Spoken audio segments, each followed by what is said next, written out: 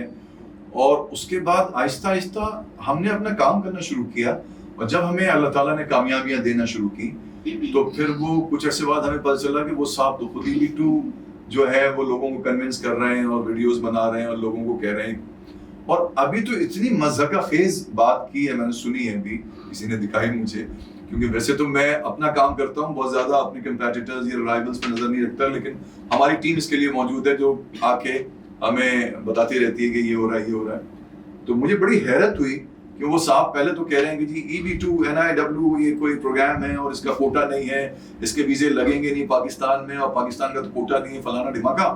اور تھوڑی دیر بعد وہ یہ بھول گئے کہ وہ یہ کہہ چکے ہیں کہ کوٹا نہیں ہے, اور خود کہہ رہے ہیں کہ بھائی ہم بھی تو یہ کام کر رہے ہیں, بھلے سے ہم نے بعد میں شروع کیا, 1 سال بعد شروع کیا, تو کوئی بات نہیں, اب ہمارے پاس ہے.